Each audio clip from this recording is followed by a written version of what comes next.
ഇന്ന് സംഭവിച്ചതിലേക്ക് വിശദമായി ആദ്യം ഹിമാചൽ പ്രദേശിൽ ഇന്ന് നടക്കുന്നത് എന്ത് എന്നതിലേക്കാണ്. ഹിമാചലിൽ രാഷ്ട്രീയ നാടകം.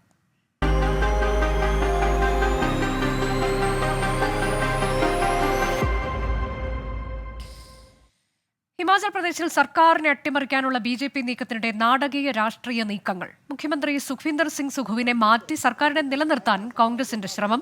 സർക്കാരിനെ പ്രതിരോധത്തിലാക്കി പ്രമുഖ നേതാവ് വിക്രമാദിത്യ സിംഗ് രാജിവെച്ചു. പ്രതിപക്ഷ നേതാവ് ഉൾപ്പെടെ 14 BJP MLA-മാരെ സ്പീക്കർ സസ്പെൻഡ് ചെയ്തു. സ്പീക്കറുടെ നടപടിക്കെതിരെ MLA-മാർ നിയമസഭയിൽ കുത്തിയിരുന്ന് പ്രതിഷേധിച്ചു. കോൺഗ്രസ് സർക്കാരിന് ഭൂരിപക്ഷം നഷ്ടപ്പെട്ടെന്ന് നേരത്തെ ഗവർണറെ കണ്ട് BJP നേതൃത്വം അറിയിച്ചു. രാജിവയ്ക്കില്ലെന്നും നിയമസഭയിൽ ഭൂരിപക്ഷം തെളിയിക്കുമെന്നും സുഖ്വിന്ദർ സിംഗ് സുഖു പ്രതികരിച്ചു. ആർ രാധാകൃഷ്ണൻ വിശദാംശങ്ങളുമായി. RK, വലിയ നാടകീയ നീക്കങ്ങൾക്കാണ് ഇന്നിപ്പോൾ ഹിമാചൽ പ്രദേശ് സാക്ഷ്യം വഹിക്കുന്നത്. ഇന്നലെ രാജ്യസഭാ തെരഞ്ഞെടുപ്പിൽ തുടങ്ങിയതാണ്. അതിനുശേഷം നമുക്കറിയാം, നേരത്തെ തന്നെ ഹിമാചൽ പ്രദേശിൽ മുഖ്യമന്ത്രിയെ തീരുമാനിച്ച സമയം മുതലുണ്ടായിരുന്നു പ്രശ്നങ്ങൾ. അതിനുശേഷം ആ പ്രശ്നങ്ങളെല്ലാം വഷളാകുന്നത് കണ്ടു. മുഖ്യമന്ത്രിക്കെതിരെ ഒരു സംഘം MLA-മാർ തന്നെ രംഗത്തേക്ക് എത്തുന്ന കാഴ്ച, അതിൻ്റെയൊക്കെ അവസാനം എന്നോണമാണ് ഇന്നിപ്പോൾ ഈ തരത്തിലേക്ക് കാര്യങ്ങൾ എത്തുന്നത്. മുഖ്യമന്ത്രിയെ നീക്കിക്കൊണ്ടൊരു പ്രശ്നപരിഹാരത്തിനാണോ ഹൈക്കമാൻഡ് ശ്രമിച്ചത്? അങ്ങനെയെങ്കിൽ നിലവിൽ സുഖ്വിന്ദർ സുഖുവിന്റെ ഈ തീരുമാനം, താൻ രാജിവെക്കില്ല, ഭൂരിപക്ഷം തെളിയിക്കും, താൻ പോരാളിയാണ്, പോരാട്ടം തുടരും എന്നൊക്കെയുള്ള ആ നിലപാട് ഹൈക്കമാൻഡിന്റെ നീക്കങ്ങൾക്ക് തിരിച്ചടിയാണോ?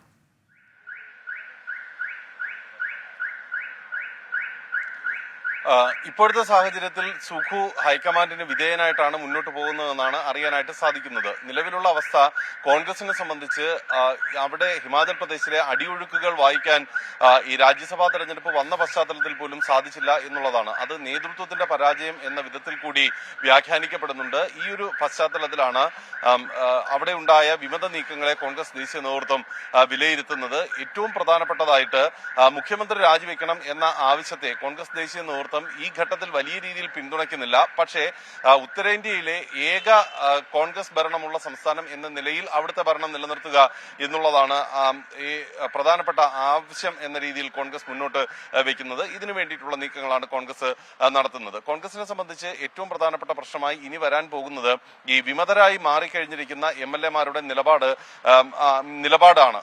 ഇത് വളരെ പ്രധാനപ്പെട്ടതായിരിക്കും കോൺഗ്രസ് ദേശീയ നേതൃത്വത്തിന്. എന്തായാലും ഇതുമായി ബന്ധപ്പെട്ടുള്ള വിഷയത്തിൽ കോൺഗ്രസ് ദേശീയ നേതൃത്വം നിയോഗിച്ച നിരീക്ഷകർ അവിടെ എത്തിയിട്ടുണ്ട്. അവർ ചർച്ച നടത്തുകയാണ്.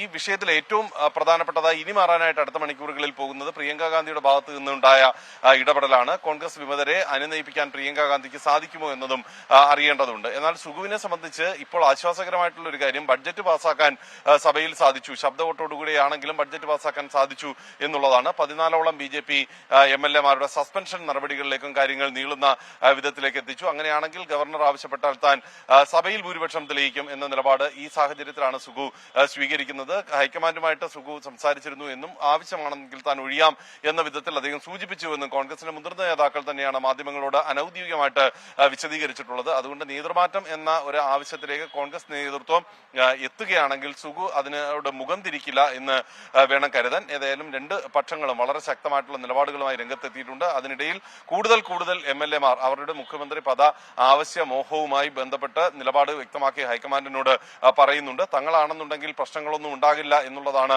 ഭൂരിപക്ഷം പേരും കോൺഗ്രസ് ഹൈക്കമാൻഡിനെ ധരിപ്പിക്കാനായിട്ട് ശ്രമിക്കുന്നത്. ഏതായാലും ചർച്ചകൾ തുടരുകയാണ്. ഇതിനിടെ BJP പറയുന്നത് ഒരു വിധത്തിലും ഹിമാചൽ പ്രദേശിലെ സർക്കാരിന് തുടരാനായിട്ട് ഉള്ള സാഹചര്യമില്ല. ധാർമ്മികമായിട്ട് പോലും മുഖ്യമന്ത്രിയായിട്ട് സുഖുവിന് തുടരാൻ അവകാശം ഇല്ല എന്നാണ് ജയറാം താക്കൂർ വ്യക്തമാക്കിയത്. ഇതിൽ വിക്രമാദിത്യ സിംഗിന്റെ രാജി താൻ സ്വീകരിക്കില്ല എന്ന ഒരു പ്രസ്താവന കൂടി സുഖു നടത്തിയിട്ടുള്ളതായി അറിയാൻ കഴിയുന്നുണ്ട്. ഇപ്പോൾ സുഖുവിനെ മാറ്റുകയാണെങ്കിൽ പകരം ആര് എന്നതിലേക്ക് കൂടി ഹൈക്കമാൻഡ് ഒരു പേരിലേക്ക് എത്തിച്ചേരുന്നുണ്ടോ? RK, നേരത്തെ ഇത് തുടക്കത്തിൽ തന്നെ സർക്കാർ രൂപീകരണ വേളയിൽ തന്നെ മുഖ്യമന്ത്രിയാകുന്നത് ആര് എന്നതിൽ വലിയ അനിശ്ചിതത്വം ഉണ്ടായിരുന്നു. അന്ന് കേട്ട പേരുകൾ ഒന്നും ആയിരുന്നില്ല പിന്നീട് സുഖുവിലേക്ക് എത്തുമ്പോൾ നമ്മൾ അറിഞ്ഞതും. അപ്പോൾ ആ തരത്തിലേക്ക് ഏത് പേര് എന്നതിൽ ഇപ്പോൾ പ്രതിഭാ സിംഗിൻ്റെതടക്കമുള്ള പേരുകൾ വീണ്ടും പരിഗണനയിലുണ്ടോ?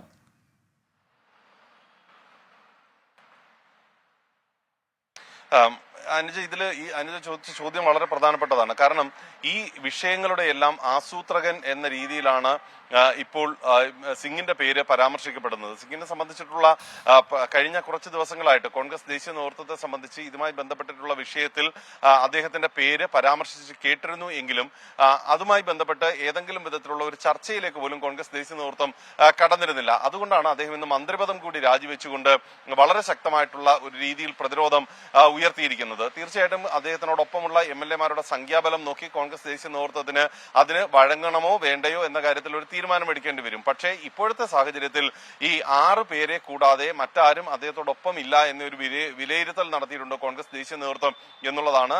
അത് ശിവകുമാർ സംസാരിക്കുന്ന സാഹചര്യത്തിൽ ഈ വിമതരായി മാറിയിരിക്കുന്ന അഥവാ ഇന്നലെ ക്രോസ് വോട്ട് ചെയ്ത MLA-മാർ അവരും അവരുടെ നിലപാട് മാറ്റും എന്ന വിധത്തിലേക്ക് കോൺഗ്രസ് ദേശീയ നേതൃത്വം പ്രതീക്ഷിക്കുന്നുണ്ട്. ആ പ്രതീക്ഷയുടെ അടിസ്ഥാനത്തിലായിരിക്കും മറ്റു ചിന്തകൾ പോവുക. ഇതിൽ പ്രതിഭാ സിംഗിന്റെ കാര്യം അത് നേരത്തെ തന്നെ ഈ വിഷയത്തിൽ പറഞ്ഞു കേട്ടപ്പോൾ മുതൽ തന്നെ നേരത്തെ തന്നെ ആദ്യഘട്ടത്തിൽ തന്നെ മുഖ്യമന്ത്രി പദത്തിലേക്ക് അവരെ കൊണ്ടുവരണമെന്നൊക്കെയുള്ള ആവശ്യം ഉയർന്നെങ്കിലും പക്ഷെ അത് നടന്നിരുന്നില്ല.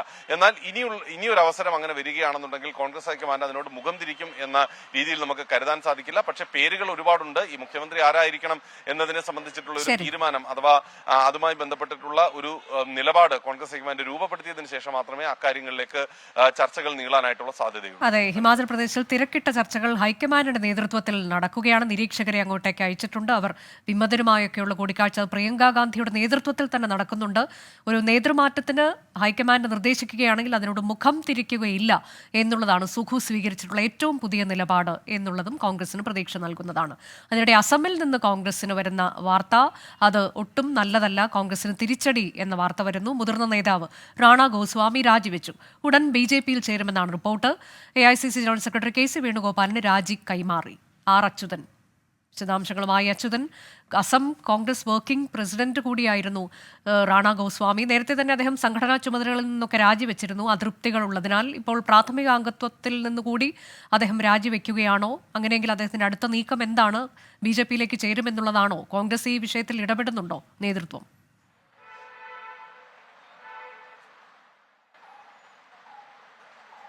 അടിജ, ലോക്സഭാ തെരഞ്ഞെടുപ്പ് അടുത്തിരിക്കുമ്പോൾ വലിയ തിരിച്ചടികളാണ് കോൺഗ്രസിന് നേരിടേണ്ടി വരുന്നത്. കാരണം നേരത്തെ മഹാരാഷ്ട്രയിൽ നിന്ന് മുതിർന്ന നേതാവ് അശോക് ചവാൻ BJP-യിലേക്ക് എത്തിയിരുന്നു. അദ്ദേഹം രാജിവെച്ച് BJP-യിൽ ചേർന്നു. കർണാടകയിലും മധ്യപ്രദേശിലും ഒക്കെ തന്നെ ഇത്തരത്തിൽ മുതിർന്ന നേതാക്കളുടെ ഒരു കൊഴിഞ്ഞുപോക്ക് പാർട്ടിയിലുണ്ടായി. പിന്നാലെയാണ് അസമിൽ ഇത്തരത്തിൽ മുതിർന്ന നേതാവ് റാണ ഗോസ്വാമി രാജി അറിയിച്ചിരിക്കുന്നത്. കാരണം നേരത്തെ വർക്കിംഗ് പ്രസിഡന്റ് സ്ഥാനത്ത് നിന്ന് രാജിവെച്ചിരുന്നു. ഒപ്പം തന്നെ പല കാര്യങ്ങളിൽ പാർട്ടിയുടെ പോക്കിൽ പലതരത്തിലുള്ള അതൃപ്തി അദ്ദേഹം നേരത്തെയും ചൂണ്ടിക്കാട്ടിയതാണ്. ഒപ്പം BJP-യിൽ ചേരുമെന്ന അഭ്യൂഹങ്ങൾ ശക്തമായി നിലനിന്നിരുന്നു. ആ ഒരു സാഹചര്യത്തിൽ കൂടിയാണ് അദ്ദേഹം ഇപ്പോൾ പ്രാഥമിക അംഗത്വത്തിൽ നിന്ന് രാജി വച്ചിരിക്കുന്നത്. രാജിക്കത്ത് സംഘടനാകാര്യ ജനറൽ സെക്രട്ടറി KC വേണുഗോപാലിനായിരുന്നു കൈമാറിയത്. ഇതുമായി ബന്ധപ്പെട്ട് അദ്ദേഹം BJP-യിൽ ചേരുമോ എന്നുള്ളതുമായി ബന്ധപ്പെട്ടുള്ള മുഖ്യമന്ത്രി ഹിമന്ത ബിശ്വ ശർമ്മയുടെ പ്രതികരണം അദ്ദേഹം അത്തരത്തിലൊരു ആശയവിനിമയം നടത്തിയിട്ടില്ല. എന്തായാലും കോൺഗ്രസിന്റെ ശക്തരായ നേതാവാണ്. അതുകൊണ്ട് തന്നെ അദ്ദേഹം BJP-യിലേക്ക് വരുന്നതിനെ സ്വാഗതം ചെയ്യുന്നു എന്നാണ് ഹിമന്ത അറിയിച്ചിരിക്കുന്നത്. നേരത്തെ അസമിൽ ഇതേ തരത്തിൽ 2 മുതിർന്ന കോൺഗ്രസ് നേതാക്കൾ BJP-യിൽ എത്തിയിരുന്നു. എന്തായാലും നിലവിൽ ഇപ്പോൾ റാണ ഗോസ്വാമി ഡൽഹിയിൽ തുടരുകയാണ്. ഒരു പക്ഷേ JP നദ്ദയുമായി ഒരു കൂടിക്കാഴ്ച നടത്തിയേക്കും എന്നുള്ള വിവരങ്ങൾ വരുന്നുണ്ട്. അങ്ങനെയാണെന്നുണ്ടെങ്കിൽ ഈ തെരഞ്ഞെടുപ്പിന് മുൻപ് അദ്ദേഹം BJP-യിൽ ചേർന്നേക്കും.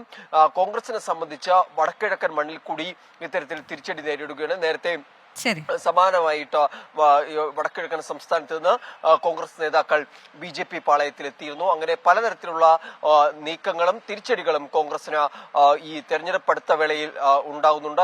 അസമിലാണ് റാണ ഗോസ്വാമി എന്ന മുതിർന്ന നേതാവ് PCC വർക്കിംഗ് പ്രസിഡന്റ് രാജിവെച്ചത്. പൂക്കോട് വെറ്ററിനറി കോളേജിലെ വിദ്യാർത്ഥി സിദ്ധാർത്ഥന്റെ ആത്മഹത്യയിൽ 6 പേർ കസ്റ്റഡിയിൽ. സിദ്ധാർത്ഥനെ മർദ്ദിച്ചവരെയാണ് കസ്റ്റഡിയിലെടുത്തത്. 6 പേരുടെയും അറസ്റ്റ് ഉടൻ രേഖപ്പെടുത്തും.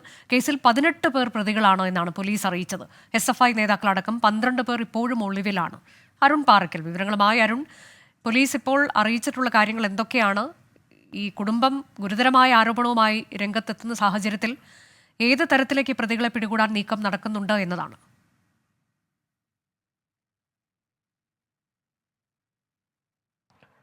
അനുജ, ബന്ധുക്കളുടെ ആരോപണവും ഒപ്പം പോസ്റ്റ്മോർട്ടത്തിലെ ഗുരുതരമായ കണ്ടെത്തലുകളുമാണ് അതിന്റെ ശരിവെക്കുന്ന രീതിയിലാണ് ഇപ്പോൾ കാര്യങ്ങളുടെ പോക്ക് എന്ന് വേണം പറയാൻ.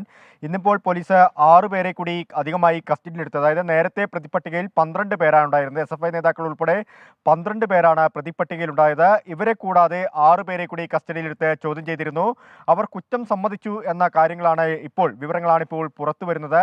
ഈ കൃത്യത്തിൽ നേരിട്ട് പങ്കെടുത്ത ഈ വെറ്റിനറി സർവകലാശാലയിലെ തന്നെ വിദ്യാർത്ഥികളാണ് ഈ 6 പേരും. അവരുടെ അറസ്റ്റ് ഉടൻ രേഖപ്പെടുത്തുമെന്നാണ് പോലീസ് അറിയിച്ചിരിക്കുന്നത്. അതിനുശേഷം വൈകിട്ടോടുകൂടി 6 മണിയോടുകൂടി പ്രതികളെ കോടതിയിൽ ഹാജരാക്കുമെന്നും പോലീസ് അറിയിച്ചിട്ടുണ്ട്. SFIയുടെ unit secretary Amal Ihsan, college union president K Arun തുടങ്ങിയവരാണ് പ്രതികൾ.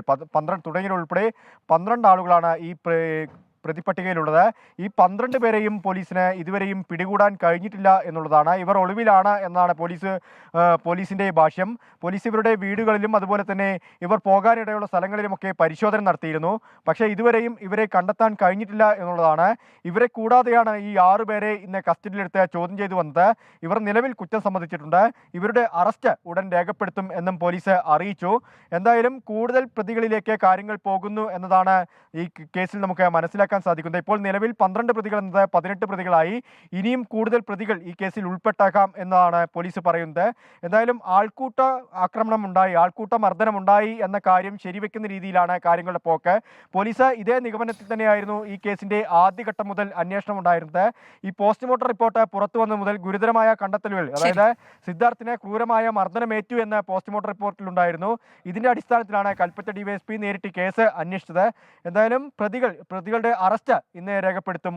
അനുജ, പൂക്കോട് വെറ്ററിനറി കോളേജിലെ സിദ്ധാർത്ഥിന്റെ ആത്മഹത്യയിലാണ് 6 പേരുടെ അറസ്റ്റ് ഉടൻ ഉണ്ടാകുമെന്ന് പോലീസ് അറിയിച്ചത്.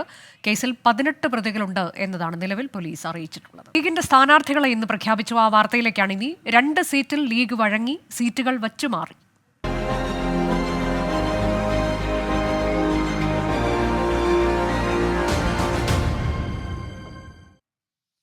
മൂന്നാം സീറ്റ് എന്ന പിടിവാശി ഉപേക്ഷിച്ച ഒടുവിൽ മുസ്ലിം ലീഗിന്റെ സ്ഥാനാർത്ഥി പ്രഖ്യാപനം. ലീഗ് മത്സരിക്കുക 2 സീറ്റിലെന്ന് സാദിഖ് അലി തങ്ങൾ അറിയിച്ചു. മലപ്പുറത്ത് ET മുഹമ്മദ് ബഷീറും പൊന്നാനിയിൽ അബ്ദുസമദ് സമദാനിയുമാണ് ലീഗ് സ്ഥാനാർത്ഥികൾ. അടുത്ത രാജ്യസഭാ സീറ്റ് ലീഗ് ഉറപ്പിച്ചെന്നും അതിൽ ആര് മത്സരിക്കുമെന്നും പിന്നീട് തീരുമാനിക്കുമെന്നും തങ്ങൾ വ്യക്തമാക്കി. കേരളത്തിൽ മലപ്പുറം ലോക്സഭാ മണ്ഡലത്തിൽ ശ്രീ ET മുഹമ്മദ് ബഷീർ സാഹിബാണ്. പൊന്നാനിയിൽ ശ്രീ അബ്ദുസമദ് സമദാനി സാഹിബാണ്. തമിഴ്നാട്ടിലെ രാമനാഥപുരത്ത് നവാസ് ഗനിയാണ്, സിറ്റിംഗ് MP ആണ്. അദ്ദേഹം മുസ്ലിം ലീഗ് സ്ഥാനാർത്ഥിയെ മത്സരിക്കുന്നു. ഇനിയിപ്പോൾ ഈ 3 സ്ഥാനാർത്ഥികളുടെ വിജയത്തിന് വേണ്ടി എന്നതുപോലെ തന്നെ എല്ലാ ദേശീയ തലത്തിലും അതുപോലെ തന്നെ നമ്മുടെ കേരളത്തിലൊക്കെ തന്നെ എല്ലാ മുസ്ലിം ലീഗും കോൺഗ്രസും ഒക്കെ നേതൃത്വം കൊടുക്കുന്ന മുന്നണിയുടെ വിജയത്തിന് വേണ്ടിയുള്ള പ്രവർത്തനങ്ങളിലാണ് ഇനി നമുക്ക് ശ്രദ്ധ കേന്ദ്രീകരിക്കേണ്ടത്. സിറ്റിംഗ് MPമാരുടെ മണ്ഡലങ്ങൾ പരസ്പരം വച്ചുമാറിയത് വിശദീകരിക്കാൻ കഴിയാതെ ലീഗ് നേതൃത്വം ഇന്ന് വാർത്താ സമ്മേളനത്തിൽ പറയുന്നത് നമ്മൾ കണ്ടു. അണ്ടർസ്റ്റുഡ് അല്ലേ എന്നാണ് PK കുഞ്ഞാലിക്കുട്ടി പറഞ്ഞത്. നേതാക്കന്മാരുടെ സേവനം എല്ലായിടത്തും വേണം എന്നതായിരുന്നു തങ്ങളുടെ പ്രതികരണം. പിന്നെ കേരളത്തിൽ UDF ആയിട്ട് നടന്ന ചർച്ചയുടെ അടിസ്ഥാനത്തിൽ രാജ്യസഭാ സീറ്റ് ലീഗിന് തന്നെയാണ്. ഇന്ന് പ്രതിപക്ഷ പത്രസമ്മേളനത്തിൽ പറഞ്ഞു. അപ്പം അതിലൊന്നും അതതിൻ്റെ അപ്രോപ്രിയേറ്റ് ടൈമിൽ സ്ഥാനാർത്ഥിയെ പ്രഖ്യാപിക്കും എന്നാണ് തങ്ങൾ പറഞ്ഞത്.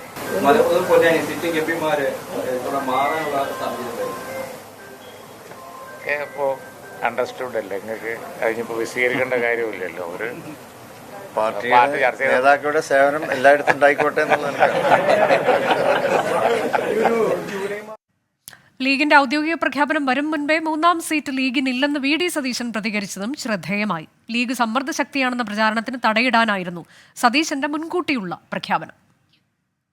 സമീർ ബിൻ കരീം വിശദാംശങ്ങളുമായി. സമീർ, അങ്ങനെ ഈ കാര്യങ്ങൾക്കൊക്കെ ഒരു വ്യക്തതയായി. 3 സീറ്റ് എന്നുള്ളതില്ല എന്ന് നേരത്തെ വി ഡി സതീശൻ പറയുന്നു. തൊട്ടു പിന്നാലെയാണ് ലീഗിന്റെ വാർത്താ സമ്മേളനം. അതിൽ 2 സീറ്റിൽ മത്സരിക്കുന്നത് ആരൊക്കെയെന്ന് പ്രഖ്യാപിക്കുന്നു. പക്ഷേ സിറ്റിംഗ് എം പിമാരുടെ സീറ്റുകൾ വച്ചുമാറുന്നു എന്നുള്ളത്, അത് വിശദീകരിക്കാൻ നേതൃത്വം ബുദ്ധിമുട്ടുന്നത് നമ്മൾ കണ്ടതാണ്.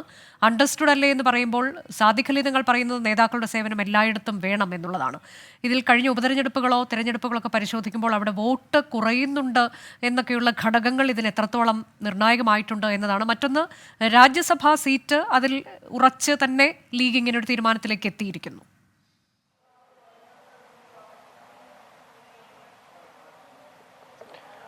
ഈ 3ാം സീറ്റുമായി ബന്ധപ്പെട്ട മുസ്ലിം ലീഗ് വിട്ടുവീഴ്ച ചെയ്യുകയായിരുന്നു എന്നുള്ളതാണ്. കോൺഗ്രസിന്റെ വാഗ്ദാനം മുസ്ലിം ലീഗ് സ്വീകരിക്കുകയും 3ാം സീറ്റ് വേണ്ടെന്ന നിലപാടിലേക്ക് ലീഗ് എത്തുകയും ചെയ്തു എന്നുള്ളതാണ് അന്നത്തെ യോഗത്തിലെ ഏറ്റവും പ്രധാനപ്പെട്ടതായിട്ടുള്ള ഒരു കാര്യം. ഈ സീറ്റ് വെച്ചു മാറുന്നതുമായി ബന്ധപ്പെട്ട നേതാക്കൾ പരസ്യമായി ഒന്നും കാര്യമായ പ്രതികരണങ്ങൾ നടത്തുന്നില്ല എന്നുള്ളതും എടുത്തു പറയേണ്ട ഒരു കാര്യം തന്നെയാണ്. നമ്മൾ മനസ്സിലാക്കുന്നത് E T Muhammad Basheer M P നേരത്തെ തന്നെ മലപ്പുറം വേണമെന്നുള്ളൊരു ആവശ്യം അദ്ദേഹം മുന്നോട്ട് വെച്ചിരുന്നു. പ്രത്യേകിച്ച് ഈ പ്രായമൊക്കെ കണക്കിലെടുത്ത് അദ്ദേഹത്തിന് ദിവസവും ഈ പൊന്നാനിയിൽ പോകാനുണ്ടാകുന്ന ഒരു ബുദ്ധിമുട്ട്, അതോടൊപ്പം തന്നെ സ്വന്തം നാട്ടിൽ തന്നെ മത്സരിക്കണമെന്നുള്ള ആവശ്യം അദ്ദേഹം നേരത്തെ തന്നെ പാർട്ടിക്ക് മുന്നിൽ വെച്ചതായിരുന്നു. ഇതുകൂടി കണക്കിലെടുത്താണ് ഇ ടി മുഹമ്മദ് ബഷീറിനെ മലപ്പുറത്ത് മത്സരിപ്പിക്കാൻ പാർട്ടി നേതൃത്വം തീരുമാനിച്ചത് എന്നുള്ളതാണ് സൂചനകൾ പുറത്തു വരുന്നത്. അതോടൊപ്പം തന്നെ പൊന്നാനിയിലേക്ക് വരികയാണെങ്കിൽ അബ്ദുൾ സമദ് സമദാനിയെ പൊന്നാനിയിൽ മത്സരിപ്പിക്കണോ, അതല്ല യൂത്ത് ലീഗ് ആവശ്യപ്പെട്ട പോലെ ഒരു യുവ പ്രാതിനിധ്യം പൊന്നാനിയിൽ വേണമോ എന്നുള്ള കാര്യത്തിലും പാർട്ടിയിൽ ചർച്ച നടന്നു. ഇന്ന് ഇതുമായി ബന്ധപ്പെട്ട ചർച്ചകൾ പുരോഗമിക്കുകയും ചെയ്തു. എന്നാൽ ഇതുമായി ബന്ധപ്പെട്ട് ഒരു നിലവിൽ പൊന്നാനിയിൽ കെ എസ് ഹംസയും LDF സ്ഥാനാർത്ഥിയായ ഘട്ടത്തിൽ ഒരു പരീക്ഷണത്തിന് യുവാക്കളെ ഇറക്കി മുതിരേണ്ടതില്ല എന്നുള്ള നിലപാടിലേക്ക് ലീഗ് നേതൃത്വം എത്തുകയായിരുന്നു. ഇങ്ങനെയാണ് സമദാനിയിലേക്ക് കാര്യങ്ങൾ എത്തുന്നത്. സമദാനി എന്നുള്ള ഒരു നേതാവിനെ മുസ്ലിം ലീഗ് വിലയിരുത്തുന്നത് എല്ലാ മുസ്ലിം സംഘടനകളുമായി വളരെ അടുത്ത ബന്ധം പുലർത്തുന്നു, ആരോടും പ്രത്യേകിച്ച് വിയോജിപ്പോ മറ്റു പ്രശ്നങ്ങളോ ഇല്ല. ഇതെല്ലാം തന്നെ ഈ സമദാനിയെ പൊന്നാനിയിൽ തീരുമാനിക്കാൻ നിർണായകമായി എന്നുള്ളതാണ് നമുക്ക് മനസ്സിലാക്കാൻ കഴിയുന്നത്. ഇങ്ങനെയാണ് മലപ്പുറവും പൊന്നാനിയും പരസ്പരം വെച്ചുമാറുന്ന ഒരു ഘട്ടത്തിലേക്ക് മുസ്ലിം ലീഗ് എത്തിയിരിക്കുന്നത്. ഇനി വരാനിരിക്കുന്ന രാജ്യസഭാ സീറ്റിലേക്ക് ഒരുപക്ഷെ ഒരു യുവാക്കളെ പരിഗണിക്കണം എന്നുള്ള ആവശ്യം ഉയർന്നുണ്ട്. അതോടൊപ്പം തന്നെ PMA സലാമിന്റെ പേര് ഉയർന്നു കേൾക്കുന്നുണ്ട് എന്നുള്ളതാണ് പ്രധാനപ്പെട്ടതായിട്ടുള്ള ഒരു കാര്യം. ഏതായാലും നിലവിൽ രാജ്യസഭയിലേക്ക് പ്രഖ്യാപിക്കേണ്ടതില്ല എന്നുള്ള നിലപാടിലാണ് മുസ്ലിം ലീഗ് നേതൃത്വം. അവർക്ക് കൃത്യമായ ഒരു പേരിലേക്ക് എത്താൻ കഴിഞ്ഞിട്ടില്ല എന്നുള്ളതാണ് ഇതിനൊരു കാരണമായി നമുക്ക് മനസ്സിലാക്കാൻ കഴിയുന്നത്. ഏതായാലും ഇതുമായി ബന്ധപ്പെട്ട് നാളെ മലപ്പുറത്തും പൊന്നാനിയിലും മുസ്ലിം ലീഗിന്റെ നേതൃയോഗങ്ങൾ ചേരുന്നുണ്ട്. ഈ യോഗത്തിൽ ഏതൊക്കെ തരത്തിലുള്ള പ്രചാരണങ്ങൾ, എങ്ങനെയൊക്കെ ക്യാമ്പയിൻ ചെയ്യണം എന്നടക്കമുള്ള കാര്യങ്ങൾ നാളെ വളരെ വിശദമായി തന്നെ യോഗം ചർച്ച ചെയ്യും. അതിന് പിന്നാലെയായിരിക്കും തെരഞ്ഞെടുപ്പ് പ്രചാരണ പരിപാടികളിലേക്ക് നേതാക്കൾ കടക്കുക. ഇന്ന് പ്രധാനമായും ഈ മണ്ഡലത്തിലുള്ള മുതിർന്ന നേതാക്കൾ, സാമുദായിക നേതാക്കൾ ഉൾപ്പെടെയുള്ളവരെ സന്ദർശിച്ച് അതോടൊപ്പം തന്നെ റോഡ് ഷോയും ഉൾപ്പെടെയുള്ളവയാണ് ഇന്നത്തെ ലീഗിന്റെ ഒരു പ്രചാരണ പരിപാടികൾ. അതെ, 2 സീറ്റ് എന്നതിൽ ലീഗ് വഴങ്ങുന്നു. എന്നാൽ സീറ്റ് വച്ച് മാറിയതിൽ കൃത്യമായൊരു വിശദീകരണം നേതൃത്വത്തിന് നൽകാൻ കഴിഞ്ഞുമില്ല. 3ാം സീറ്റ് എന്ന ആവശ്യത്തിൽ ഇക്കുറിയും വിട്ടുവീഴ്ച ചെയ്യേണ്ടി വന്നത് മുസ്ലിം ലീഗിന് മുറിവായി. സ്ഥാനാർത്ഥികളെ വെച്ചു മാറിയതിൽ വലിയ ചർച്ച വേണ്ടെന്നാണ് ലീഗ് നേതൃത്വത്തിന്റെ നിലപാട്. ലോക്സഭാ തെരഞ്ഞെടുപ്പ് കാലങ്ങളിൽ ആവർത്തിക്കുന്ന മുസ്ലിം ലീഗിന്റെ 3ാം സീറ്റ് ആവശ്യം ഇക്കുറിയും നടപ്പായില്ല. രാജ്യസഭാ സീറ്റു നൽകാമെന്ന കോൺഗ്രസ് പിടിവാശിക്ക് ലീഗ് വഴങ്ങി. പരമ്പരാഗത സീറ്റുകളിൽ സ്ഥാനാർത്ഥികളെ വെച്ചുമാറേണ്ടിയും വന്നു ലീഗിന്. ലീഗിന്റെ പൊന്നാപുരം കോട്ടയെന്നറിയപ്പെടുന്ന മണ്ഡലങ്ങളിൽ ഭൂരിപക്ഷം കുറയുന്നതാണ് സ്ഥാനാർത്ഥി മാറ്റത്തിന് ലീഗ് നേതൃത്വത്തെ പ്രേരിപ്പിച്ചത്. പൊന്നാനിയിൽ മുൻ ലീഗ് നേതാവ് KS ഹംസ ഇടതു സ്ഥാനാർത്ഥിയായതും കണക്കിലെടുത്തു. സമസ്തയുമായും ജിഫ്രി മുത്തുക്കോയ തങ്ങളുമായും അടുത്ത ബന്ധമാണ് KS ഹംസയ്ക്ക്. കഴിഞ്ഞ ലോക്സഭാ തെരഞ്ഞെടുപ്പിൽ പൊന്നാനിയിൽ 1,81,569 വോട്ടിന്റെ ഭൂരിപക്ഷമാണ് മുസ്ലിം ലീഗ് സ്ഥാനാർത്ഥി ET മുഹമ്മദ് ബഷീറിന് ലഭിച്ചത്. കഴിഞ്ഞ നിയമസഭാ തെരഞ്ഞെടുപ്പിലാകട്ടെ ഭൂരിപക്ഷം 10,000-നു താഴെയായി. 7-ൽ 4 നിയമസഭാ മണ്ഡലങ്ങളും LDFിനൊപ്പം നിന്നു. താനൂരും തൃത്താലയും മന്ത്രിമണ്ഡലങ്ങളുമായി. മലപ്പുറത്തും സ്ഥിതി ഭിന്നമായിരുന്നില്ല. 2019-ൽ PK കുഞ്ഞാലിക്കുട്ടി 2,60,153 വോട്ടിന് ജയിച്ച മലപ്പുറത്ത് 2021-ൽ ഉപതെരഞ്ഞെടുപ്പ് നടന്നപ്പോൾ ലീഗ് സ്ഥാനാർത്ഥിയുടെ ഭൂരിപക്ഷം 1,14,615 വോട്ടായി ഇടിഞ്ഞു. ലീഗിന് 1.5 ലക്ഷത്തോളം വോട്ട് കുറഞ്ഞപ്പോൾ LDFിന് 93,913 വോട്ട് കൂടി. ഇക്കാര്യങ്ങളെല്ലാം പരിഗണിച്ചാണ് ലീഗിന്റെ സ്ഥാനാർത്ഥി മാറ്റം. പക്ഷേ ലീഗ് നേതൃത്വം ഇത് പരസ്യമായി സമ്മതിക്കാൻ തയ്യാറല്ല. Political desk 24. ഇനി കോൺഗ്രസിന്റെ സ്ഥാനാർത്ഥി നിർണയ ചർച്ചകൾ ഇവിടെ എത്തിയിരിക്കുന്നു എന്നുള്ളതിലേക്കാണ് നമ്മൾ പോകുന്നത്. സ്ഥാനാർത്ഥി ചർച്ചകളിലേക്ക് കോൺഗ്രസ് ഉടനടി തന്നെ കടക്കും.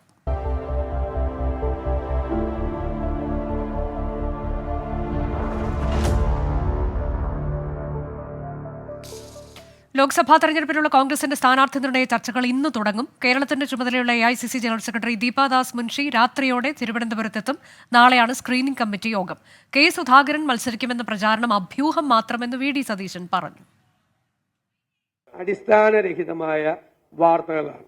KPCC പ്രസിഡന്റിന് മത്സരിക്കണമോ വേണ്ടയോ എന്ന് അഖിലേന്ത്യാ കോൺഗ്രസ് കമ്മിറ്റി നേതൃത്വമാണ് തീരുമാനിക്കേണ്ടത്. അദ്ദേഹത്തിന് മത്സരിക്കാനുള്ള പ്രയാസമല്ല അദ്ദേഹം പറഞ്ഞത്. അദ്ദേഹം KPCC പ്രസിഡന്റ് സ്ഥാനവും ഇതും കൂടി ഒരുമിച്ച് കൊണ്ടുവരുമ്പോൾ ആ ജോലി തിരക്കാണ് അദ്ദേഹം പാർട്ടിയുടെ ശ്രദ്ധയിൽപ്പെടുത്തിയത്. അത് പാർട്ടി അതിനെക്കുറിച്ച് ആലോചിച്ച് തീരുമാനമെടുക്കും. അദ്ദേഹത്തിന്റെ അഭിപ്രായമാണ് അതിൻ്റെ അകത്ത് മുഖ്യം. അദ്ദേഹവുമായിട്ട് സംസാരിച്ച് അദ്ദേഹവുമായിട്ട് കൂടിയാലോചിച്ചു. പിന്നെ പാർട്ടി പറയുന്ന ഏത് കാര്യങ്ങളും ചെയ്യുമെന്ന് അദ്ദേഹം ഇതിനു മുമ്പേ വളരെ വ്യക്തമാക്കിയിട്ടുണ്ടല്ലോ. പിണറായി യുഗത്തിന് ലോക്സഭാ തെരഞ്ഞെടുപ്പ് അന്ത്യം കുറിക്കുമെന്ന് കെ സുധാകരൻ പ്രതികരിച്ചു. MG പ്രതീഷ് വിശദാംശങ്ങളുമായി. പ്രതീഷ്, ലീഗിന്റെ കാര്യത്തിലൊക്കെ ഏതായാലും വ്യക്തത വന്നതോടെ ഇനിയിപ്പോൾ കോൺഗ്രസിന്റെ സ്ഥാനാർത്ഥി നിർണയ ചർച്ചകൾ വളരെ വേഗം നടത്തേണ്ടതുണ്ട്. ഔദ്യോഗിക പ്രഖ്യാപനവും നടത്തേണ്ടതുണ്ട്. ഇതിൽ ഏറ്റവും പ്രധാനമായി കണ്ണൂരിൽ എന്ത് സംഭവിക്കാൻ പോകുന്നു എന്നത്. കഴിഞ്ഞ ദിവസം കെ സുധാകരന്റെ പേര് ഏറെക്കുറെ ഉറപ്പിക്കാമെന്ന തരത്തിൽ റിപ്പോർട്ടുകൾ വന്നിരുന്നുവെങ്കിൽ ഇന്നിപ്പോൾ വീണ്ടും അതിൽ അവ്യക്തതയുണ്ട്, അനിശ്ചിതാവസ്ഥയുണ്ട് എന്നാണ് മനസ്സിലാക്കാൻ കഴിയുന്നത്. ആലപ്പുഴയിൽ KC വേണുഗോപാലിലേക്ക് എത്തുമോ എന്നൊക്കെയുള്ളത് ഏതായാലും ഇന്നോ നാളെയോ കൊണ്ടൊക്കെ അറിയാം.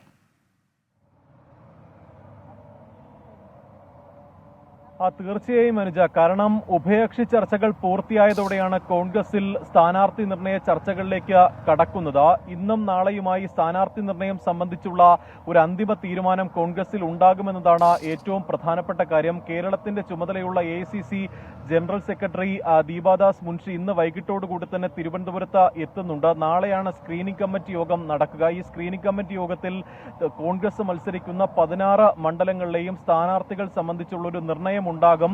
പക്ഷേ ഈ 3 സീറ്റുകളിലാണ് ഇപ്പോൾ ഒരു അനിശ്ചിതത്വം നിലനിൽക്കുന്നത്. അത് ഒന്ന് വയനാട്ടിലാണ്. രാഹുൽ ഗാന്ധി മത്സരിക്കുമോ എന്ന കാര്യത്തിൽ ഇനിയും ഒരു തീരുമാനം ഉണ്ടായിട്ടില്ല. രാഹുൽ ഗാന്ധി വയനാട്ടിൽ മത്സരിക്കണമെന്നതാണ് കേരള ഘടകത്തിന്റെ ആഗ്രഹമെന്ന് രാവിലെ പ്രതിപക്ഷ നേതാവ് അടക്കം പറഞ്ഞിരുന്നു. മറ്റൊന്ന് കണ്ണൂരിലാണ്. നേരത്തെ തന്നെ നിലവിലെ സിറ്റിംഗ് MPമാർ മത്സരിക്കണം എന്ന ഒരു ധാരണ കോൺഗ്രസിൽ ഉണ്ടായിരുന്നു. പക്ഷേ കെ സുധാകരൻ കണ്ണൂരിൽ മത്സരിക്കുമെന്ന തരത്തിൽ പ്രചരിക്കുന്ന വാർത്തകൾ അഭ്യൂഹം മാത്രമെന്നായിരുന്നു പ്രതിപക്ഷ നേതാവ് VD സതീശൻ ഇന്ന് പ്രതികരിച്ചത്. അതുകൊണ്ട് തന്നെ കണ്ണൂർ സീറ്റിൽ കെ സുധാകരൻ വീണ്ടും മത്സരിക്കുമോ എന്ന കാര്യത്തിലും ഒരു അനിശ്ചിതത്വം നിലനിൽക്കുന്നുണ്ട്. മറ്റൊന്ന് ആലപ്പുഴയിലാണ്. KC വേണുഗോപാലിന്റെ പേര് സജീവ ചർച്ചയിൽ ഉണ്ടായിരുന്നുവെങ്കിലും KC വേണുഗോപാൽ പൂർണ്ണമായും ഈ മത്സരിക്കുമെന്ന കാര്യത്തിലൊരു തീരുമാനം അറിയിച്ചിട്ടില്ല. ഇക്കാര്യത്തിലും ഹൈക്കമാൻഡ് തീരുമാനമായിരിക്കും നിർണായകമാവുക. അങ്ങനെയെങ്കിൽ കണ്ണൂരിലെയും വയനാട്ടിലെയും ഒപ്പം ആലപ്പുഴയിലെയും സീറ്റുകളിൽ അന്തിമ തീരുമാനം അല്ലെങ്കിൽ ഒരു നിലപാടെടുക്കുക ഹൈക്കമാൻഡ് തന്നെ ആയിരിക്കും. മാത്രമല്ല LDF ഇതിനോടകം തന്നെ സ്ഥാനാർത്ഥി പ്രഖ്യാപനം നടത്തുകയും പ്രചരണത്തിലേക്ക് കടക്കുകയും ചെയ്തിട്ടുണ്ട്. അതുകൊണ്ട് തന്നെ എത്രയും വേഗം സ്ഥാനാർത്ഥി നിർണയം പൂർത്തിയാക്കി കളം പിടിക്കാനാണ് കോൺഗ്രസ് ഒരുങ്ങുന്നത്. ലീഗുമായുള്ള ചർച്ചകളൊക്കെ തന്നെ വളരെ സമാധാനപരമായ രീതിയിൽ അവസാനിച്ചു. അതുകൊണ്ട് തന്നെ ആ ഒരു പ്രതിസന്ധിയും നിലവിൽ കോൺഗ്രസിനില്ല. അതുകൊണ്ട് തന്നെ എത്രയും വേഗം പൂർത്തിയാക്കി പ്രചരണത്തിലേക്ക് ഇറങ്ങാനുള്ള ഒരു തീരുമാനമാണ് കോൺഗ്രസിനുള്ളത്. പരമാവധി വിജയപ്രതീക്ഷയുള്ള സ്ഥാനാർത്ഥികളെ മണ്ഡലത്തിൽ നിർത്തിക്കൊണ്ട് സർക്കാരിനെതിരായിട്ടുള്ള ആരോപണങ്ങൾ ഒപ്പം അതടക്കം പ്രചരണായുധമാക്കിക്കൊണ്ട് മുന്നോട്ട് പോകാനാണ് തീരുമാനിച്ചിരിക്കുന്നത്. എന്തായാലും നാളെ ചേരുന്ന സ്ക്രീനിംഗ് കമ്മിറ്റി യോഗം നിർണായകമായ തീരുമാനങ്ങളും സ്ഥാനാർത്ഥി നിർണയവും പൂർത്തിയാക്കും. അതിനുശേഷം ഈ പട്ടിക ഹൈക്കമാൻഡിന് കൈമാറുകയും ഹൈക്കമാൻഡ് അന്തിമ തീരുമാനം എടുക്കുകയുമാണ് ചെയ്യുക. അനുജ, ശരി. കോൺഗ്രസിന്റെ സ്ഥാനാർത്ഥി നിർണയത്തിനായുള്ള സ്ക്രീനിംഗ് കമ്മിറ്റി യോഗം നാളെ നടക്കും. അതിൽ അന്തിമ പട്ടികയാവും. പിന്നീട് ആ പട്ടിക ഹൈക്കമാൻഡിന് കൈമാറും. അതിനുശേഷം വളരെ വേഗം തന്നെ ഔദ്യോഗിക പ്രഖ്യാപനം ഉണ്ടാകും. ബ്രഹ്മപുരം മാലിന്യ പ്ലാന്റിലുണ്ടായ തീ കൂടുതൽ ഇടങ്ങളിലേക്ക് പടരുന്നു. 4 ദിവസമായി മാലിന്യ കൂമ്പാരം പുകയുകയാണ്. പുക അണയ്ക്കാൻ 2 ഫയർഫോഴ്സ് യൂണിറ്റുകൾ 24 മണിക്കൂറും പ്ലാന്റിൽ തുടർന്നിരുന്നു. ഇതിനിടെയാണ് തീ വ്യാപിച്ചത്. തീ അണയ്ക്കാനുള്ള ശ്രമം തുടരുകയാണ്. എബിൻ ജോസ് വിശദാംശങ്ങളുമായി. എബിൻ, ഇതിനു മുൻപുണ്ടായിട്ടുള്ള തീപിടുത്തങ്ങളൊന്നും നമ്മൾ ഓർക്കാൻ പോലും ആഗ്രഹിക്കാത്തതാണ്. ഇതിപ്പോൾ 4 ദിവസമായി ഇത്തരത്തിൽ മാലിന്യ കൂമ്പാരം പുകയുന്നൊരു സാഹചര്യം ഉണ്ടായിരുന്നുവെന്നാണോ, അത് തീ അണയ്ക്കാനൊക്കെയുള്ള ശ്രമങ്ങൾ കഴിഞ്ഞ ദിവസങ്ങളിലൊക്കെ നടന്നിരുന്നു എന്നാണോ? പക്ഷേ ആ സമയം കൂടുതൽ ഇടങ്ങളിലേക്ക് തീ വ്യാപിക്കുന്നു എന്നുള്ളത് എത്രത്തോളം ഗൗരവത്തിൽ കാണേണ്ടതാണ്? അനുജ, ഇപ്പോൾ കഴിഞ്ഞ പ്രാവശ്യത്തെ പോലെ ഗുരുതരമായ ഒരു സാഹചര്യമല്ല ബ്രഹ്മപുരത്തുള്ളത്. നിലവിൽ പുകഞ്ഞുകൊണ്ടിരുന്ന തീ അണച്ചിട്ടുണ്ട്. ഫയർഫോഴ്സിന്റെ 2 യൂണിറ്റ് തന്നെ സ്ഥലത്തുണ്ടായിരുന്നു.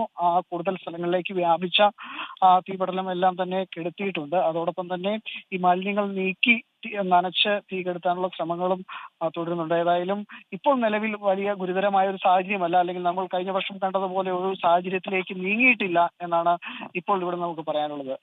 ശരി, ബ്രഹ്മപുരം മാലിന്യ പ്ലാന്റിൽ വീണ്ടും തീപിടുത്തമുണ്ടായി. തരം തിരിക്കാതെ ഇട്ടിരുന്ന മാലിന്യത്തിനാണ് തീ പിടിച്ചത്. എന്നാൽ തീ അണയ്ക്കാൻ കഴിഞ്ഞിട്ടുണ്ട് എന്ന ഏറ്റവും പുതിയ വിവരമാണ് എബിൻ ജോസ് നൽകിയത്. മൂന്നാർ മറയൂർ സംസ്ഥാനപാതയിൽ വീണ്ടും പടയപ്പ ഇറങ്ങി. പ്രകോപിതനായ ആന വഴിയോരക്കട തകർത്തു. ആനയെ കാട് കയറ്റാൻ ശ്രമം തുടരുകയാണ്. രാഹുൽ വിജയൻ വിവരങ്ങളുമായി. രാഹുൽ, കഴിഞ്ഞ ഏതാനും ദിവസങ്ങളായി പടയപ്പ അവിടെ ചെറിയ രീതിയിലൊക്കെ പ്രകോപനം ഉണ്ടാക്കുന്നുണ്ടായിരുന്നു. ഇന്ന് പക്ഷെ കൂടുതൽ പ്രകോപിതനായ പടയപ്പയാണോ കാണാൻ കഴിഞ്ഞ? ഒരു കട തകർത്തു എന്നതാണല്ലോ വിവരം. ഇവന് മതപ്പാടുണ്ട് എന്ന സംശയമൊക്കെയാണോ നിലവിൽ നമുക്കുള്ളത്? അതിലെന്താണ് ഇനി ചെയ്യാനുള്ളത്? കാട് കയറ്റാനുള്ള ശ്രമം എങ്ങനെയാണ് നടക്കുന്നത്? പടയപ്പ ഇന്ന് വീണ്ടും കൂടുതൽ പ്രകോപിതനാകുന്ന കാഴ്ചയാണ് കണ്ടത്. മൂന്നാർ മറയൂർ സംസ്ഥാന പാതയിൽ പടയപ്പ ഇറങ്ങി. രാഹുൽ, കേൾക്കാമോ? ഞാൻ ചോദിച്ച ചോദ്യം കേട്ടോ? മതപ്പാടിലായതുകൊണ്ട് തന്നെ പടയപ്പ കൂടുതൽ പ്രകോപിതനാണ് എന്നുള്ളതാണ് നമുക്ക് മനസ്സിലാക്കാൻ കഴിയുന്നത്. ഈ വനം വകുപ്പിന്റെ ഉദ്യോഗസ്ഥരും അതുപോലെ തന്നെ നാട്ടുകാരും എല്ലാം അത്തരത്തിലാണ് പറയുന്നത്. നിലവിൽ ഇപ്പോൾ പടയപ്പ ഒരു പിടിയാനയ്ക്കും 2 ഒപ്പമാണ് യാത്ര എന്നുള്ളതും ഇപ്പോൾ യാത്ര ചെയ്യുന്നതും. ഇപ്പോൾ നിലവിൽ തലയാർ എസ്റ്റേറ്റ് മേഖലയിലാണ് പടയപ്പയുള്ളത്. ഇവിടെ ഇപ്പോൾ നിലവിൽ ഉച്ചയ്ക്ക് വഴിയോര കച്ചവടം നടത്തുന്ന ഒരു കട പടയപ്പ പൂർണ്ണമായും തകർക്കുന്ന ഒരു സ്ഥിതിവിശേഷം ഉണ്ടായിരുന്നത്. മൂന്നാർ മറയൂർ സംസ്ഥാന പാതയിലാണ് പടയപ്പ ഈ ആക്രമണം നടത്തുകയും ചെയ്തത്. പിന്നീടാണ് ഈ തലയാർ എസ്റ്റേറ്റിലേക്ക് ഇറങ്ങിയത്. ഇവിടെ ഇറങ്ങിയപ്പോഴേക്കും വനം വകുപ്പിന്റെ RRT ടീം അംഗങ്ങൾ എത്തി ആനയെ തുരത്തുന്ന ഒരു സ്ഥിതിവിശേഷം ഉണ്ടായിരുന്നു. നിലവിൽ ആശങ്കപ്പെടേണ്ട ഒരു സാഹചര്യം ഈ മേഖലയിൽ ഇല്ല എന്നുള്ളത് എടുത്തു പറയേണ്ടതാണ്. പക്ഷേ എപ്പോൾ വേണമെങ്കിലും പടയപ്പ വീണ്ടും ജനവാസ മേഖലയിലേക്ക് ഇറങ്ങാം. അത് മതപ്പാടിലായതുകൊണ്ട് തന്നെ കൂടുതൽ അക്രമ സ്വഭാവത്തിലേക്ക് പോവുകയും ചെയ്തേക്കാം. ഇന്നലെ ഒരു കാറും ബൈക്കും പടയപ്പ ആക്രമിച്ച് തകർക്കുന്ന ഒരു സാഹചര്യം ഉണ്ടായിരുന്നു. സമാനമായ രീതിയിലാണ് ഇന്ന് കടയും ആക്രമിച്ചേക്കുന്നത്. അതുകൊണ്ട് തന്നെ കൃത്യമായ ജാഗ്രത നാട്ടുകാർ പാലിക്കേണ്ടതുമാണ്. ഈ തലയാർ എസ്റ്റേറ്റിന്റെ ചേർന്നുള്ള ഒരു ചോല വനത്തിലാണ് പടയപ്പ ഇപ്പോൾ ഉള്ളതും. അതെ രാഹുൽ, തുടരുക. ഈ വിഷയം എങ്ങനെയാണ് ഒരു തെരഞ്ഞെടുപ്പ് ആയുധമാക്കിയിട്ടുള്ളത് മുന്നണികൾ എന്നതിലേക്ക് കൂടി നമുക്ക് പോകേണ്ടതുണ്ട്. പടയപ്പ ഉൾപ്പെടെ ജനവാസ മേഖലയിൽ ഇറങ്ങിയ ആനകളെ തുരത്തണമെന്നാവശ്യപ്പെട്ടുള്ള ഡീൻ കുര്യാക്കോസിന്റെ നിരാഹാര സമരം 2ാം ദിവസവും തുടരുകയാണ്.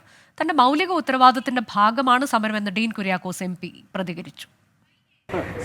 സ്വഭാവമായ കോടാലിയാണ്. ഞാൻ അദ്ദേഹത്തിന്റെ പ്രസ്താവനകളെ ആ ഒരു രീതിയിൽ മാത്രമേ ഞാൻ കാണുന്നുള്ളൂ. ഇവരുടെ ഗവൺമെന്റ് അല്ലേ ഭരിക്കുന്നത്. ആ ഉത്തരവാദിത്തം പാലിക്കാനുള്ള ആ ഒരു ബാധ്യത എന്തേ CV വർഗീസ് പാലിക്കാത്തത്? സമരം രാഷ്ട്രീയ പ്രേരിതം എന്നാണ് CPIM ഇടുക്കി ജില്ലാ സെക്രട്ടറി CV വർഗീസ് വിമർശിച്ചത്. ഇതിനിടെ വീണ്ടും മൂന്നാറിലെ ജനവാസ മേഖലയിൽ കാട്ടാനക്കൂട്ടം ഇറങ്ങി. രാഹുൽ തുടരുന്നുണ്ട്. രാഹുൽ, ഇപ്പോൾ ഈ വിഷയം ഏത് തരത്തിലേക്ക് തെരഞ്ഞെടുപ്പിൽ ആയുധമാക്കുകയാണെന്നാണ് നമ്മൾ മനസ്സിലാക്കേണ്ടത്.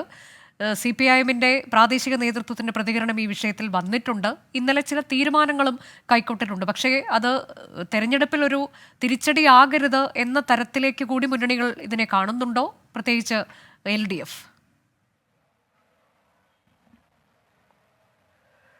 അനുജ, ഈ സർവകക്ഷി യോഗ തീരുമാനം അംഗീകരിച്ചതിന് ശേഷം വീണ്ടും ഡീൻ കുര്യാക്കോസ് MP ഇന്നലെ ഉച്ചയ്ക്ക് ഈ നിരാഹാര സമരം തുടങ്ങിയത് ഇരട്ടത്താപ്പ് എന്നാണ് CPIMന്റെ ഇടുക്കി ജില്ലാ സെക്രട്ടറി CV വർഗീസ് പറഞ്ഞത്. കാരണം എല്ലാ കാര്യങ്ങളും ഈ സർവകക്ഷി യോഗത്തിലിരുന്ന് ഡീൻ കുര്യാക്കോസ് MPയും സമ്മതിച്ചതാണ്. ഇവിടുത്തെ കാട്ടാന ആക്രമണം അല്ലെങ്കിൽ വന്യജീവി ആക്രമണം തടയുന്നതിന് വേണ്ടിയുള്ള ശ്രമങ്ങൾ വനം വകുപ്പിന്റെ ഭാഗത്തു നിന്നുണ്ടാകുമെന്നുള്ള കാര്യത്തിൽ ഉറപ്പ് കിട്ടിയതാണ്. എന്നിട്ടും പിന്നെ എന്തിനാണ് ഇത്തരമൊരു നിരാഹാര സമരം എന്നാണ് ചോദിക്കുന്നത്. മാത്രമല്ല ഈ പടയപ്പ ഉൾപ്പെടെയുള്ള അക്രമകാരികളായ ആനകളെ പിടിച്ചു മാറ്റണം എന്നുള്ളതാണ് ഡീൻ കുര്യാക്കോസ് MP പ്രധാനമായും മുന്നോട്ട് വെച്ചിരിക്കുന്ന ആവശ്യം.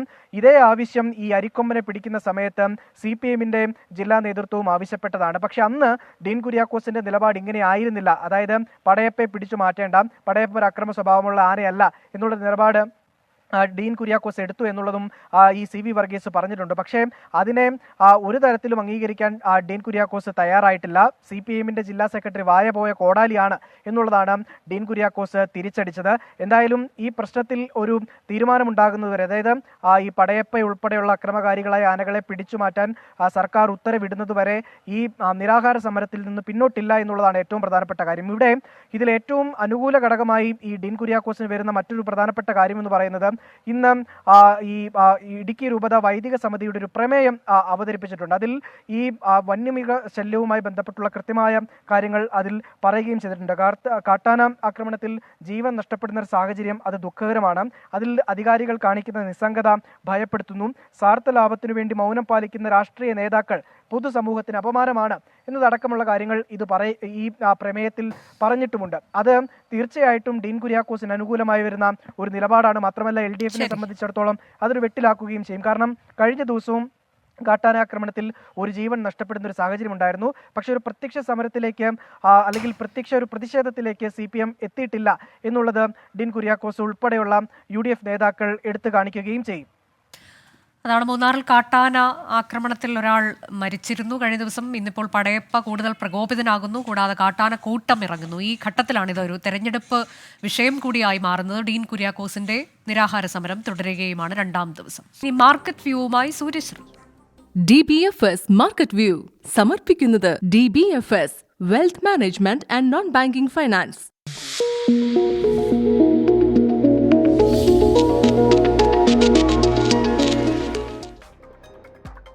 Good evening. മാർക്കറ്റ് വ്യൂവിന്റെ ക്ലോസിംഗ് ബില്ലിലേക്ക് സ്വാഗതം. ആദ്യം ബിസിനസ് ഹെഡ്ലൈൻസ്. ഇന്ത്യൻ ഓഹരി വിപണിയിൽ കനത്ത ഇടിവ്. നിഫ്റ്റി 22,000 താഴെയും സെൻസെക്സ് 790 പോയിന്റ് കുറഞ്ഞ് 72,304 വ്യാപാരം അവസാനിപ്പിച്ചു. മിഡ് ആൻഡ് സ്മോൾ ക്യാപ് സൂചികകളിൽ വൻ നഷ്ടം.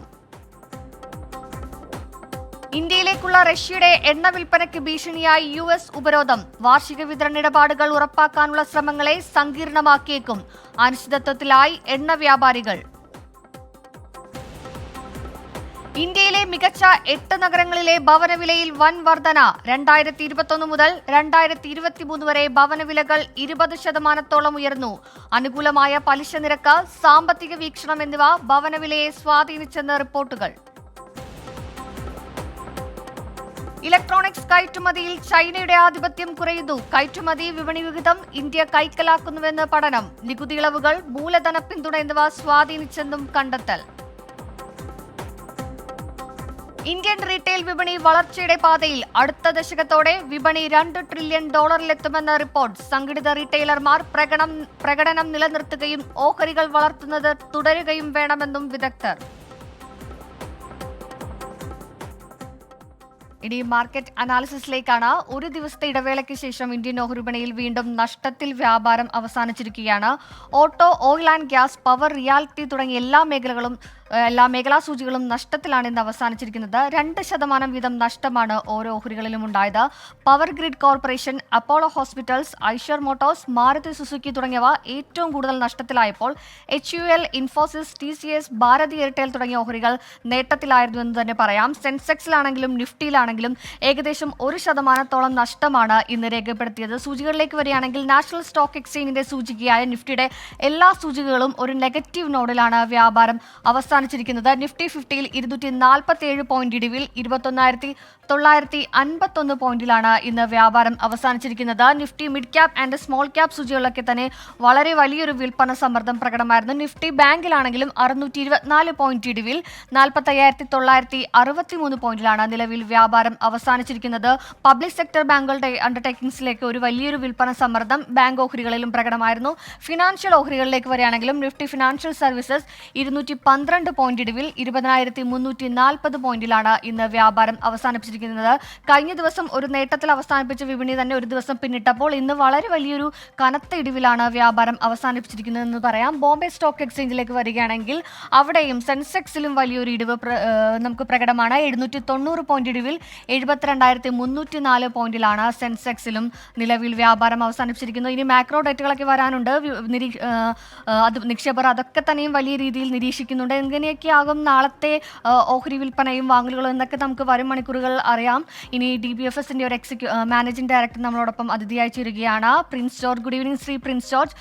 നിലവിൽ മാർക്കറ്റ് ഒരു നെഗറ്റീവ് നോഡിലാണ് അവസാനിച്ചിരിക്കുന്നത്. എന്തൊക്കെയായിരിക്കാം ഈ ഒരു നെഗറ്റീവ് അല്ലെങ്കിൽ ഒരു വിൽപ്പന സമ്മർദ്ദത്തിലേക്ക് നയിച്ച ഘടകങ്ങൾ എന്തൊക്കെയായിരിക്കാം? നിക്ഷേപരെ സംബന്ധിച്ച് ഈ ഒരു നല്ല നിക്ഷേപത്തിനുള്ള സാധ്യത അടുത്ത കാലത്തുണ്ടോ? Good evening Suryasree. സാധാരണ രീതിയിൽ മാർക്കറ്റുകൾ മുകളിലേക്ക് പോകുമ്പോഴാണ് ആളുകൾക്ക് സന്തോഷമുള്ളത്. പക്ഷേ മാർക്കറ്റുകൾ അങ്ങനെ എപ്പോഴും മുകളിലേക്ക് പോകില്ലല്ലോ. ഇടയ്ക്കൊക്കെ ചില കറക്ഷൻസ് മാർക്കറ്റുകളിൽ സ്വാഭാവികമായിട്ട് ഉണ്ടാകാറുണ്ട്. അപ്പോൾ ഇതും വെറും ഒരു കറക്ഷൻ മാത്രമാണെന്നാണ് ഇപ്പോഴത്തെ സൂചനകൾ. ഇത് വരാനുള്ള ഒരു പ്രധാന കാരണം നാളെ F&O സീരീസ്, അതായത് ഫെബ്രുവരി സീരീസിൻ്റെ എക്സ്പയറിയാണ്. അപ്പോൾ എക്സ്പയറിക്ക് മുമ്പായിട്ട് ഈ ഫെബ്രുവരി മാസത്തിൽ വാങ്ങിയിട്ടുള്ള ഷെയറുകളൊക്കെ വിൽക്കാനും പ്രോഫിറ്റ് ബുക്ക് ചെയ്യാനും അല്ലെങ്കിൽ എക്സസ് പൊസിഷൻസ് ഉണ്ടെങ്കിൽ കുറയ്ക്കാനും ഒക്കെയുള്ള ഒരു കമ്പൽഷൻ ട്രേഡേഴ്സിനും ഇൻവെസ്റ്റേഴ്സിനും ഉണ്ട്. ആ ഒരു ടെക്നിക്കൽ റീസൺ കൊണ്ടാണ് ഇന്ന് ഇന്ത്യൻ മാർക്കറ്റിൽ ഒരു സെൽ ഓഫ് ഉണ്ടായിരിക്കുന്നത്, അല്ലാതെ മറ്റ് റീസൺസ് ഇല്ല എന്നുള്ളതാണ് ഇതുവരെ കിട്ടുന്ന സൂചനകൾ. ഇതൊക്കെയാണെങ്കിലും ഇന്നത്തെ ഒരു സെൽ ഓഫ് കൊണ്ട് ഇത് തീർന്നോ അതോ വരും ദിവസങ്ങളിൽ ഇത് ഉണ്ടാകുമോ എന്നുള്ളതാണ് പ്രധാനപ്പെട്ട കാര്യം. ഏറ്റവും ഇമ്പോർട്ടൻ്റ് ആയിട്ടുള്ളത് നാളത്തെ എക്സ്പയറിയാണ്. 21,850 ലെവലിന് അപ്പുറത്തേക്ക് നാളത്തെ എക്സ്പയറി താഴേക്ക് പോകേണ്ട കാരണങ്ങളൊന്നും ഇപ്പോഴില്ല. പക്ഷേ മാർക്കറ്റ് ആയതുകൊണ്ട് നമുക്ക് പറയാനൊക്കില്ല. നാളത്തെ ഒരു കറക്ഷനോടുകൂടി മിക്കവാറും ഈ ഷോർട്ട് ടൈം കറക്ഷൻ അവസാനിക്കുകയും വെള്ളിയാഴ്ച തൊട്ട് പുതിയൊരു സീരീസ്, മാർച്ച് സീരീസ് സ്റ്റാർട്ട് ചെയ്യുകയും ചെയ്യും. പക്ഷേ മാർച്ച് മാസം എന്ന് പറയുന്നത് ഫിനാൻഷ്യൽ ഇയറിൻ്റെ ലാസ്റ്റ് മന്ത് ആയതുകൊണ്ട് മാർച്ച് മാസത്തിൽ എത്രമാത്രം ആളുകൾ വില്ലിംഗ് ആയിട്ട് മുന്നോട്ട് വരുമെന്ന് അറിയത്തില്ല. മറ്റൊരു കാര്യം, ഈ മിഡ് ക്യാപ്പ് ഓഹരികളിലും സ്മോൾ ക്യാപ്പ് ഓഹരികളിലും ഒക്കെയാണ് സാധാരണ ഇൻവെസ്റ്റേഴ്സിനും ട്രേഡേഴ്സിനും ഒക്കെ കൂടുതൽ ഇൻട്രസ്റ്റ് ഉള്ളത്. ആ ഒരു സൈഡിൽ കുറച്ചൊരു ഓവർബോട്ട് സിറ്റുവേഷൻ ആണെന്ന് കുറച്ച് നാളുകളായിട്ട് നമ്മൾ പറയുകയുണ്ടായി. അപ്പോൾ ആ ഒരു സൈഡിലാണ് കറക്ഷൻ കുറച്ചുകൂടെ ഡീപ്പായിട്ട് വന്നിരിക്കുന്നത്. അതുകൊണ്ട് മിഡ് ക്യാപ്പ് സ്മോൾ ക്യാപ്പ് ഓഹരികൾ കുറച്ചൊന്ന് അവോയ്ഡ് ചെയ്ത് നിൽക്കുന്നത് നന്നായിരിക്കുമെന്ന് എനിക്ക് തോന്നുന്നു. നന്ദി. ശ്രീ പ്രിൻസ് ജോർജാണ് മാർക്കറ്റ് വ്യൂവിൽ അതിഥിയായി എത്തിയത്. ഏതായാലും ഫെഡറൽ റിസർവിന്റെ സാധ്യമായ നിരക്കുറയ്ക്കൽ പാതയിലേക്ക് നാളെ വരികയാണ്. സൂചനകൾ നൽകുന്നതിനാൽ നിക്ഷേപർ US മാക്രോ ഇക്കണോമിക് ഡേറ്റയെ അതുപോലെ തന്നെ ഇന്ത്യൻ GDP ഡേറ്റയും സൂക്ഷ്മമായി നിരീക്ഷിക്കുകയാണ്. എന്തായാലും അതൊക്കെ തന്നെയും നാളെ വരും ദിവസങ്ങളിലെ വിപണിയെ സ്വാധീനിക്കുന്ന ഘടകങ്ങളായിരിക്കാം. കൂടുതൽ വിപണി വാർത്തകളുമായി മാർക്കറ്റ് വ്യൂവിൽ ഇനി നാളെ കാണാം. ഇന്ന് സംഭവിച്ചതുമായി അനുജ രാജേഷ് ചേരും.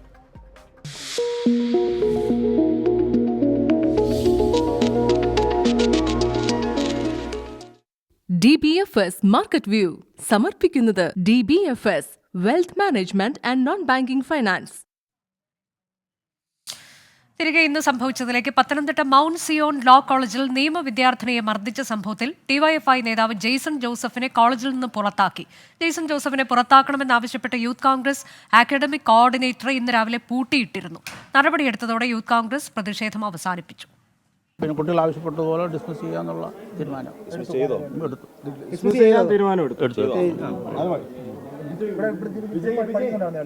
ഇല്ല. ഇപ്പോൾ കോളേജ് വരുന്നില്ലല്ലോ. അതെ അതെ, വിദ്യാർത്ഥി. ഇത് 3-ാം വർഷം. അപ്പോൾ അതിപ്പോൾ അറിയിക്കുമായിരിക്കാം. കാര്യം ഞാൻ അതിൻ്റെ മാനേജ്മെൻറ്റ് ഫോർമാലിറ്റി അനുസരിച്ച് ചെയ്യും. അതിൻ്റെ പേപ്പറൊക്കെ ഉണ്ട്, അത് പ്രിൻസിപ്പൽ തയ്യാറാക്കുന്നുണ്ട്. അതേസമയം തനിക്കെതിരെ നടന്നത് Mount Zion management Youth Congress ഗൂഢാലോചനയെന്ന് ജെയ്സൺ ജോസഫ് പറഞ്ഞു. താൻ കോളേജ് വിദ്യാർത്ഥിനിയെ മർദ്ദിച്ചിട്ടില്ലെന്നും CCTV ദൃശ്യങ്ങൾ തെളിവാണെന്നും ജെയ്സൺ ജോസഫ് 24-നോട് പറഞ്ഞു. നിയമപരമായി മുൻപോട്ട് പോകുന്ന അതിൽ ഇത് മാനേജ്മെന്റിന്റെയും ഈ മുൻ പ്രിൻസിപ്പാളിന്റെയും ഈ അധ്യാപകരുടെയും ഈ രശ്മി അധ്യാപകരുടെയും നിളയുടെയും ഗൂഢാലോചനയുടെ ഭാഗമായിട്ട് യൂത്ത് കോൺഗ്രസിന്റെയും ഗൂഢാലോചനയുടെ ഭാഗമായിട്ട് ഉണ്ടാവുന്നതാണ്. മാനേജ്മെന്റ് എന്ന് പറയുന്നത് കേരള കോൺഗ്രസിന്റെ സംസ്ഥാന ട്രഷറർ ചെയർമാനായിട്ടുള്ള കോളേജാണ് ഈ മൗണ്ട് സിയോൺ ലോ കോളേജ് എന്ന് പറയുന്നത്. അത് UDFന്റെ ഭാഗമാണ്. അപ്പം ഈ മുൻ പ്രിൻസിപ്പൽ KJ രാജൻ സജീവ കോൺഗ്രസ് പ്രവർത്തകനാണ്. അപ്പം ഈ കോൺഗ്രസിന്റെയും ഈ പറയുന്ന മാനേജ്മെന്റിന്റെയും ഈ പ്രിൻസിപ്പാളിന്റെയും ഈ പറയുന്ന യൂത്ത് കോൺഗ്രസ്സുകാരിയായ പെൺകുട്ടിയുടെയും രാഷ്ട്രീയപരമായ വൈരാഗ്യം തീർക്കുന്നതിന്റെ ഭാഗമായി കെട്ടിച്ചമച്ച കേസ് മാത്രമാണ്. അല്ല, ഇതിലൊരു വസ്തുതയില്ല. ശ്രീജിത്ത് ശ്രീകുമാരൻ വിശദാംശങ്ങളുമായി. ശ്രീജിത്ത്, നേരത്തെ സുപ്രീം കോടതി ഉൾപ്പെടെ മുൻകൂർ ജാമ്യ ഹർജി ജെയ്സന്റേത് തള്ളിയിരുന്നു. എന്നിട്ടും പോലീസ് ഇയാളെ പിടികൂടാൻ തയ്യാറായിട്ടില്ല എന്നൊരു വലിയ ആരോപണമുണ്ട്. പോലീസ് ഇതിന് എന്താണ്, പോലീസിൽ നിന്ന് നമുക്കറിയാൻ കഴിയുന്നത് എന്താണ് ഇതുമായി ബന്ധപ്പെട്ട്? മറ്റൊന്ന്, ജെയ്സൺ ഇപ്പോൾ പറയുന്ന കാര്യങ്ങൾ എന്താണ്? മർദ്ദിച്ചിട്ടില്ല എന്നതിന് CCTV ദൃശ്യങ്ങൾ തെളിവാണ് എന്ന് പറയുന്നു.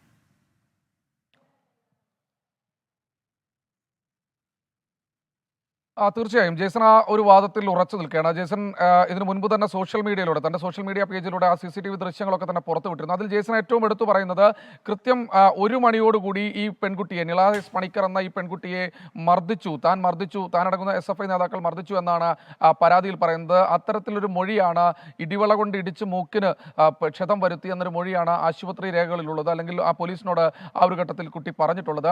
എന്തായാലും 1:30 മണിയോടുകൂടി ഈ പെൺകുട്ടി അവിടെ അവിടേക്ക് പോകുന്ന നടന്ന് വളരെ ഒരു പരിക്കുമില്ലാതെ നടന്നു പോകുന്ന CCTV ദൃശ്യങ്ങൾ ജെയ്സൺ തന്നെ തൻ്റെ സോഷ്യൽ മീഡിയ പേജിലൂടെ പുറത്തുവിട്ടിരുന്നു.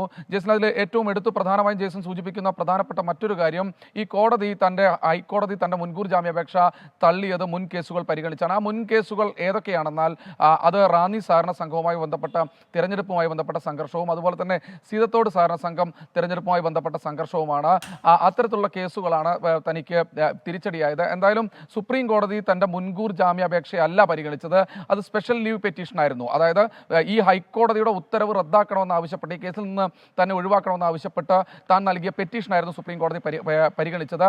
എന്തായാലും ആ പരിഗണിച്ചപ്പോൾ അത് ഇവിടെ തന്നെ തീർക്കണമെന്നാണ് പറഞ്ഞത്, അത് തള്ളിക്കളഞ്ഞിട്ടില്ല എന്നാണ് ജെയ്സൺ ജോസഫിന്റെ വാദമുള്ളത്. എന്തായാലും മൗണ്ട് സിയോൺ ലോ കോളേജ് മുൻ പ്രിൻസിപ്പൽ പ്രൊഫസർ VJ രാജനെ പുറത്താക്കുന്നതുമായി ബന്ധപ്പെട്ട സമരത്തിലും അതുപോലത്തെ അതുമായി ബന്ധപ്പെട്ട നിയമ നടപടിയിലേക്കും താൻ കടന്നതിലെ വൈരാഗ്യമാണ് ഇത്തരത്തിൽ നിളായസ് പണിക്കരെയും അതുപോലെ തന്നെ യൂത്ത് കോൺഗ്രസിനെയും ഒക്കെ ഉപയോഗിച്ച് തന്നെ കോളേജിൽ നിന്ന് പുറത്താക്കാൻ ആവശ്യമായ നടപടിയിലേക്ക് കടക്കുന്നതെന്ന് ജെയ്സൺ ജോസഫ് പറയുന്നു. എന്തായാലും ശക്തമായ നിയമ നടപടികളുമായി മുന്നോട്ട് പോവുകയാണ് എന്നാണ് ജെയ്സൺ അല്പസമയം മുൻപ് 24 ലോ കോളേജിലെ സംഘർഷത്തിൽ പ്രതിയായ ജെയ്സൺ ആണ് 24 സംസാരിച്ചത്. തനിക്കെതിരെ നടന്നത് ഗൂഢാലോചനയാണ് എന്നതാണ് ജെയ്സന്റെ വാദം. ഇന്ന് സംഭവിച്ച വാർത്തകളുടെ വിശദാംശങ്ങളാണ് പ്രേക്ഷകർ കണ്ടത്.